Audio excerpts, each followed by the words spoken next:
Hello students, welcome to Mathematical Gurukul channel. Today I am going to teach you number system और संख्या पद्धति। तो आज बच्चों नंबर सिस्टम और संख्या पद्धति में हम जानेंगे कि संख्याएं कितने प्रकार की होती हैं, क्या क्या होती हैं। तो आइए लेक्चर शुरू करते हैं। और मैं आपको एक इम्पोर्टेंट बात बताना चाहता हूं कि अगर आप लेक्चर को पढ़ने के लिए बैठे हैं तो अपने साथ पेन और कॉपी रखकर जरूर बैठें। कोई अगर इम्पोर्टेंट बात है तो उसे नोट करते जाएं, क्योंकि बार बार लेक्चर बहुत लंबा होता है। उससे बार बार पढ़ने से, टाइम वेस्ट करने से अच्छा है कि अपने नोट्स भी बनाते जाएं। तो सबसे पहले हम बात करेंगे नंबर सिस्टम की। नंबर सिस्टम में संख्या पद्धति। तो हमें एक बात हमेशा याद रखना है कि बहुत सारे अंकों को मिलाकर क्या बनती है, संख्या बनती है। अंकों को मिलाकर क्या बनती है बच्चों, संख्या। तो अगर हम संख्या पद्धति पढ़ रहे हैं तो सबसे पहले हमें अंकों का ज्ञान होना चाहिए। क्या होना चाहिए बच्चों, हमें अंकों का ज्ञान होना चाहिए। तो अंक दो प्रकार के होते हैं। जो संख्या पद्धति या नेचुरल सिस्टम है बच्चों, वो हमारे मैथमेटिक्स के एलजेब्रा या अंक गणित के अंतर्गत आता है। जब हमने पहला दिन इंट्रोडक्शन का दिया था तो हमने बताया था कि गणित की कितनी शाखाएं होती हैं। तो हम अंक गणित में अंकों को देखेंगे कि अंक क्या होते हैं, फिर उससे संख्या कैसे बनती है और संख्या कितने प्रकार की होती हैं और हो सकती हैं, वो सब हम आज पढ़ने वाले हैं। तो अंक गणित, अंकों, अंक, ये सब क्या है। तो सबसे पहले हम बात करें अंक। तो बच्चों अंक दो प्रकार से होते हैं। सार्थक अंक, इसे हम सिग्निफिकेंट भी बोलते हैं। क्या बोलते हैं बच्चों, सिग्निफिकेंट। सिग्निफिकेंट डरे मत, हम ये पूरा बताने वाले हैं आपको कि ये क्या होते हैं। तो सार्थक अंक क्या है बच्चों, सार्थक अंक आप लोग बहुत अच्छी तरीके से जानते हैं। 1, 2, 3, 4, 5, 6, 7, 8, 9। गणित में सिर्फ यही सार्थक अंक हैं। 9 गणित में सार्थक अंक हैं। 1, 2, 3, 4, 5, 6, 7, 8, 9। ठीक है, ये हुआ एक प्रकार। दूसरा प्रकार है बच्चों असार्थक अंक। क्या, असार्थक अंक। अब ये क्या होता है, डरने की जरूरत नहीं है, मैं हूं। इसे हम इनसिग्निफिकेंट भी बोलते हैं। क्या बोलते हैं बच्चों, इनसिग्निफिकेंट। अब ये क्या होता है वो देखते हैं। तो गणित में सिर्फ एक ही इनसिग्निफिकेंट अंक है बच्चों, उसे बोलते हैं जीरो। अब बात करते हैं कि सार्थक और असार्थक अंक क्या होता है। सार्थक अंक की अपने आप में ही वैल्यू होती है, उसे हम कहीं लिख दे तो किसी भी वैल्यू का मान बढ़ जाता है। बट और अगर वो अकेले भी हैं तो भी वो एक वैल्यू है अपने आप में, इसलिए उसे सार्थक अंक बोलते हैं। बट असार्थक अंक क्या होता है बच्चों, असार्थक अंक उसका अकेले में कोई महत्व नहीं होता। अगर हम जीरो को अकेले लिखें तो कोई महत्व नहीं, इसलिए उसे असार्थक बोलते हैं। लेकिन इसका मतलब ये नहीं है कि उसका महत्व नहीं है। अगर हम उसे किसी भी संख्या के साथ जोड़ दें तो उसका जो वैल्यू है बच्चों, महत्व है, वो 10 गुना बढ़ जाएगा। जैसे अगर हम 1 के साथ 0 लिख दें तो क्या हो गया, 10, 10 टाइम्स बढ़ गया। ऐसे मतलब किसी के साथ भी अगर हम 0 लिख दें तो वो क्या हो जाएगी, उसकी वैल्यू बढ़ जाएगी। तो बच्चों जो संख्याएं हैं इन्हीं 10, 9 सार्थक और 1 असार्थक अंक को मिलाकर बनती हैं। तो अब हम 1 बाय 1 संख्या पद्धति के बारे में बात करने वाले हैं। तो ध्यान से देखिए, और अगर आपने अभी भी पेन कॉपी नहीं लिया तो लेकर बैठिए और अपने नोट स्वयं बनाइए। तो सबसे पहले हम बात करते हैं बच्चों नेचुरल नंबर्स के बारे में। नाम से ही समझ में आता है, प्राकृतिक संख्याएं। प्राकृतिक संख्याएं बच्चों नेचुरल नंबर। तो ये नंबर क्या होते हैं, इन्हें किससे दर्शाते हैं, तो हम ये सब जानने वाले हैं। तो नेचुरल नंबर में आप देख सकते हैं कि स्पेलिंग किससे शुरू होती है बच्चों, एन से। किससे शुरू होती है, एन से। Natural number N. तो हम सबसे पहले एक बात जान लें कि नेचुरल नंबर को किससे प्रदर्शित करते हैं, दर्शाते हैं एन से।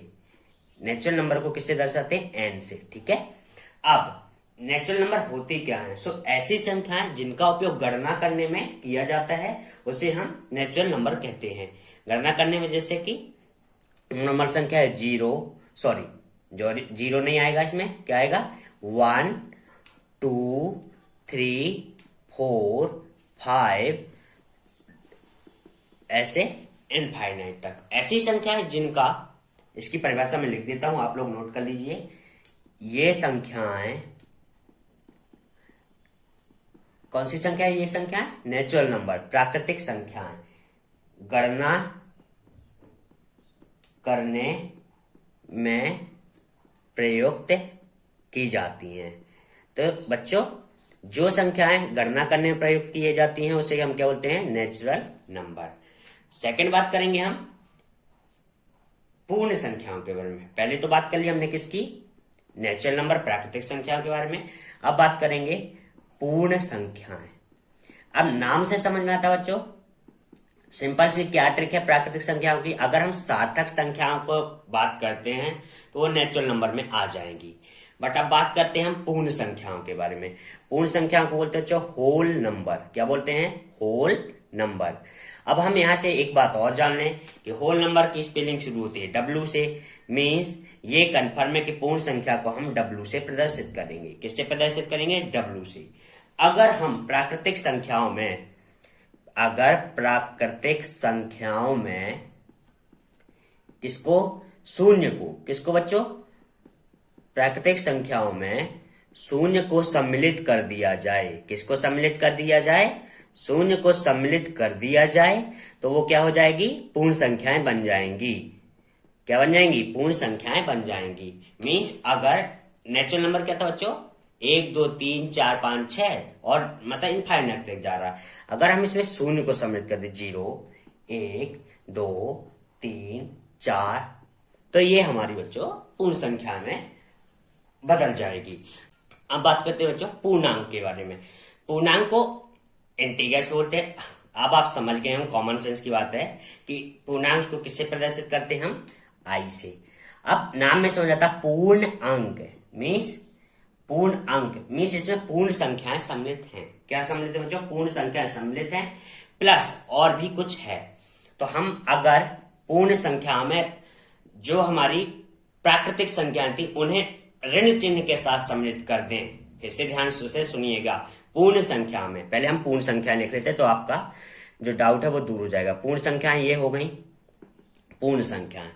अब पूर्ण संख्या में अगर हम प्राकृतिक संख्या क्या थी? 1 2 3 4 5 6 7 8 9, 1 2 3 4 5 6 7 8 9 को अगर हम ऋण चिन्ह के साथ मीन्स -1 -2 एंड -3 ऐसे अगर हम ऐसे लिख दें तो इसे हम बोलते हैं पूर्ण संख्याएं। क्या बोलते हैं? पूर्ण संख्याएं। तो मुझे नहीं लगता कि इसकी परिभाषा बतानी पड़ेगी। आपको ये याद रखना कि अगर पूर्ण संख्याओं के साथ प्राकृतिक संख्याओं को ऋण चिन्ह के साथ लिख दिया जाए तो उसे हम पूर्ण संख्याएं बोलते हैं। क्या बोलते हैं बच्चों? पूर्ण संख्याएं बोलते हैं। अब हम इसी में एक दो संख्या और बताते हैं। एक होती है धनात्मक पूर्णांक या धन पूर्णांक और एक होता है ऋण पूर्णांक। क्या होता है बच्चों? ऋण पूर्णांक। ठीक है तो पूर्णांक मीन्स इंटीजर्स, धन मीन्स प्लस का चिन्ह लगा दीजिए और ये इसे प्रदर्शित करते हैं। ठीक है। अब जितनी भी ऋण वाली संख्याएं हैं, ठीक है, क्या है? जितनी भी ऋण वाली संख्याएं उसे हम बोल देंगे ऋणात्मक पूर्णांक। ऋण 1 -2 -3 -4 ये हो गई हमारी ऋणात्मक पूर्णांक। धन पूर्णांक +1 +2 एंड +3 ऐसे ये हमारी हो जाएंगे ऋणात्मक पूर्णांक। तो इंटीजर से संबंधित ये दो संख्याएं हैं। कौन कौन सी? धन पूर्णांक और ऋण पूर्णांक। तो अब हम बात करेंगे परिमेय संख्याएं या परिमेय संख्या क्या होती है, रेशनल नंबर के बारे में। तो इसे हम किससे प्रदर्शित करेंगे बच्चों? यस, आर से प्रदर्शित करेंगे। अब ऐसी संख्याएं जिसे हम P/Q या अंश बटे हर के फॉर्म में लिख सकते हैं उसे हम बोलेंगे परिमेय संख्याएं। अब ये P/Q ये सब क्या है? ठीक है, P/Q। ठीक है, P/Q के फॉर्म में अगर हम लिख सकते हैं तो वो परिमेय संख्या होंगी, जैसे कि 7/5, 3/2, 2/5 ये संख्या हमारी आएंगी परिमेय संख्या में, जिसे हम P/Q के फॉर्म में लिख दें और Q हमारा 0 ना हो, मीन्स कुछ समथिंग हो, मीन्स कोई नेचुरल नंबर हो, जैसे 1 2 3 नेचुरल नंबर या सार्थक सिग्निफिकेंट नंबर हो तो हम उसे क्या बोलेंगे, रेशनल नंबर या परमेय संख्या। अब बात करते हैं इर्रेशनल नंबर के बारे में। किसके बारे में, इर्रेशनल नंबर। इसे क्या बोलते हैं बच्चों, अपरमेय संख्याएं। क्या बोलते हैं, अपरमेय संख्याएं। इसके पहले हमने क्या पढ़ा था, परमेय संख्याएं, इसे बोलते हैं हम अपरमेय संख्याएं। तो ऐसी संख्याएं जिसे हम P/Q के फॉर्म में नहीं लिख सकते, क्या कर सकते हैं, नहीं लिख सकते हैं, अपरमेय संख्या कहलाती हैं। जैसे कि √2, √3 एंड √5, इन्हें हम P/Q के फॉर्म में नहीं लिख सकते हैं, इसलिए ये क्या होती है बच्चों, अपरमेय संख्याएं कहलाती हैं। अब यहाँ एक इंपॉर्टेंट बात क्या है, यहाँ पास एक इंपॉर्टेंट बात है जो आप लोगों को बेस्ट मतलब लिख लेना है, नोट इंपॉर्टेंट। पाई को तो आप समझते होंगे, ये शब्द किसका है, पाई का। पाई एक अपरिमेय संख्या है। क्या है बच्चों, अपरिमेय संख्या है। क्या है, अपरिमेय संख्या है, क्योंकि इसका मान कितना होता है बच्चों, 22/7, जिसे हम अगर देखें तो यह क्या और क्या हो सकता है, 3.14, जो पाई का मान है। मीन्स हम इसे 22/7 ऐसे फॉर्म में नहीं लिख सकते, क्योंकि इसके मान क्या आ जाता है, 3.14। ठीक है, तो ये क्या है, अपरिमेय संख्या है। तो ये हमारा एक इंपॉर्टेंट है कि पाई एक अपरिमेय संख्या है। किसी भी कंपटीशन एग्जाम में ये पूछा जा सकता, बहुत ही आसान सवाल है कि पाई क्या है, परिमेय संख्या है कि अपरिमेय संख्या। तो सिंपल सा इरेशनल नंबर है, टिक कर देना है और आगे बढ़ जाना है। अब हम बात करने वाले हैं सम संख्याओं के और विषम संख्याओं के बारे में। ठीक है, तो सम संख्याएं क्या होती हैं वो हम देखेंगे। तो सम संख्या अकेले देखने से अच्छा कि सम के साथ हम विषम भी ले लें तो समझना बहुत ही आसान हो जाएगा। और आज तक के जो डाउट थे कि ये सम संख्या और विषम संख्या है, इसे हम बच्चों ऑड और इवन नंबर भी बोलते हैं। ऑड मीन्स विषम संख्या, इवन मीन्स सम संख्या।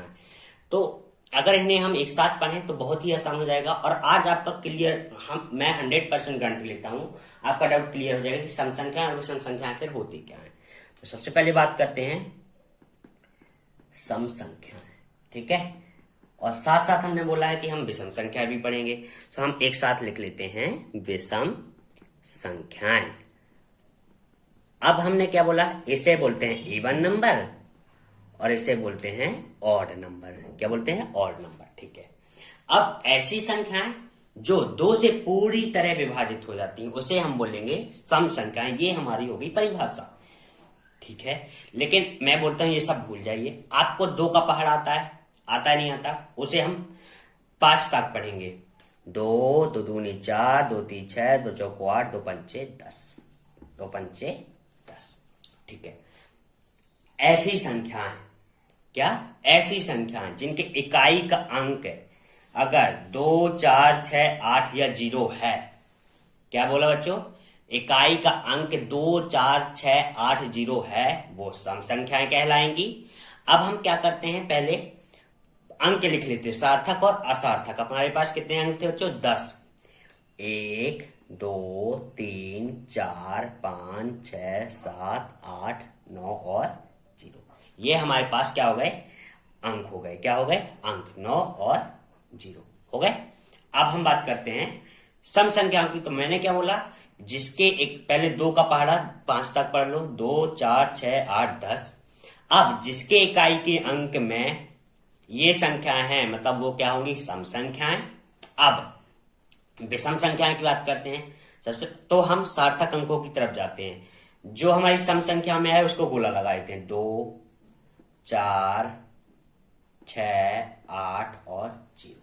2, 4, 6, 8 और 0। ठीक है, अब जो भी संख्याएं बची हैं, क्या बची बच्चों, जो भी संख्याएं बची हैं, अगर वो किसी संख्या के इकाई के अंक में आती हैं, मीन्स वो क्या है, विषम संख्याएं।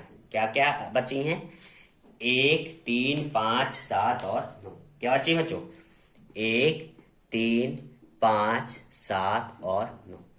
तो सम और विषम बहुत ही आसान हो गया। समझने के लिए क्या चाहिए, 2 का पहाड़ा तक पढ़ो, 2 पंचे 10, इकाई के अंक को मार्क कर लो। अब अगर ये 5 अंक किसी भी संख्या के इकाई के अंक में आते हैं तो वो सम संख्या है, इवन नंबर कहलाएंगी। और इनको छोड़कर जो भी सार्थक अंकों में बचता है, अगर वो इकाई के अंक में आते हैं जैसे 1 3 5 7 9, तो वो क्या होंगी, विषम संख्या या ऑड नंबर। तो ये हमारी बच्चों थी सम और विषम संख्या की बात। अब हम बात करते हैं भाज्य और अभाज्य संख्याओं के बारे में, प्राइम नंबर्स और अभाज्य संख्या और भाज्य संख्याओं के बारे में। प्राइम नंबर्स और कंपोजिट नंबर, क्या प्राइम नंबर्स और कंपोजिट नंबर, तो इनको भी हम बच्चों साथ साथ पढ़ेंगे। तो बात करने वाले हैं अभाज्य संख्या और भाज्य संख्या के बारे में। तो प्राइम नंबर्स क्या होते हैं बच्चों, अभाज्य संख्याएं। अभाज्य संख्याएं मतलब जिसका किसी से भी जो विभाजित ना हो, तो ऐसी संख्याएं जो सिर्फ एक एवं स्वयं से विभाजित हो, मीन्स किसी और से ना हो, एक और स्वयं से विभाजित हो, वो बोलेंगे अभाज्य नंबर। और उन्हें छोड़कर जो भी संख्या होंगी वो क्या होंगी, भाज्य नंबर, मीन्स उनमें भाग चला जाएगा। बिल्कुल डरने की जरूरत नहीं है, हम भाज्यता के नियम का एक अलग से लेक्चर डालेंगे, आप उसे देखना मत भूलें। अब ये अभाज्य संख्या क्या होती है, जैसे एक, ये सिर्फ एक से और स्वयं से विभाजित होगी। दो भी स्वयं से और एक से ही विभाजित होगी, ठीक है। 3 5 7 11 13 15 नहीं लिख सकते क्योंकि 15 5 से 3 से विभाजित है, तो वो कहां जाएगी, भाज्य में। 19 21 नहीं लिख सकते क्योंकि 21 का इसमें है, 3 से और 7 से विभाजित हो सकती है। ऐसी संख्या जिसमें किसी दूसरी संख्या का भाग चला जाए वो कहलाएगी भाज्य संख्या, और ऐसी संख्या जिसमें किसी भी संख्या का भाग न जाए, वो सिर्फ अपने से और एक से विभाजित हो, उसे बोलेंगे अभाज्य संख्या। तो ये था बच्चों हमारा लेक्चर आज नंबर सिस्टम संख्या पद्धति के बारे में। अब ये तो था लेक्चर, अब बात आती है कितना सीखा के बारे में। तो इसमें हम आपको कुछ प्रश्न देंगे और आप ये लेक्चर पढ़ने का उस प्रश्न को हल कर पाते हैं कि नहीं कर पाते हैं, उससे समझेंगे कि आज के लेक्चर से आपने कितना सीखा। तो उस कितना सीखा का सबसे पहला सवाल बच्चों है, प्राकृतिक संख्या क्या होती हैं।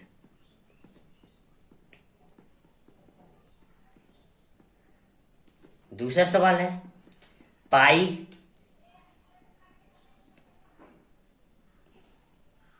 रेशनल और इरेशनल कौन सा नंबर है। तीसरा सवाल है 0 होल नंबर, नेचुरल नंबर या सिग्निफिकेंट नंबर, इनसिग्निफिकेंट नंबर क्या है। चौथा सवाल है हमारा बच्चों 0 पूर्ण संख्याओं या प्राकृतिक संख्याओं किसके अंतर्गत आती है। पांचवा सवाल है हमारा -1 पॉजिटिव इंटीगर है या नेगेटिव इंटीगर है।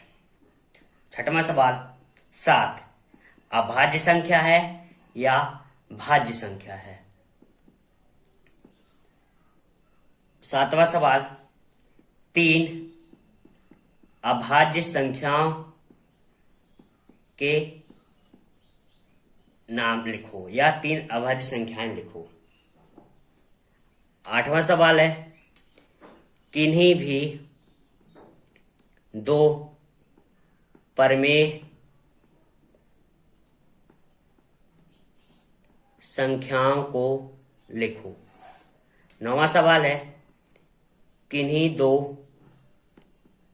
अपरिमेय संख्याओं को लिखो। 10वां सवाल असार्थक अंक लिखो। 11वां सवाल 10 सम संख्याएं लिखो। 12वां सवाल 15 विषम संख्याएं लिखो। तो बच्चों ये थे कुछ हमारे सवाल जिसके करने से आपको ये समझ में आ जाएगा कि आपको लेक्चर समझ में आया कि नहीं आया है। तो ये था बच्चों हमारा नंबर सिस्टम का पहला लेक्चर या पहला दिन। अगले लेक्चर में हम नंबर सिस्टम ही पढ़ेंगे, लेकिन अगले लेक्चर में हम भाज्यता के नियम, फॉर्मूले, किस तरीके से प्रश्न आते हैं वो सब देखेंगे। तो अगले लेक्चर देखना बिल्कुल भी मत भूलें। आज के लेक्चर के लिए धन्यवाद। आपने जितना सीखा है वो हमें कमेंट बॉक्स में जरूर बताएं, जिससे हमें अपनी पढ़ाने की टेक्निक में इंप्रूवमेंट करने में हेल्प मिलेगी। तो तब तक के लिए गुड लक। और अगर आपने अभी तक हमारे चैनल को सब्सक्राइब नहीं किया है तो सब्सक्राइब कीजिए मैथमेटिकल गुरुकुल चैनल को, और हमारी वीडियो सबसे पहले पाने के लिए press the bell icon. Thank you, good luck, have the great future ahead from mathematical Gurukul team.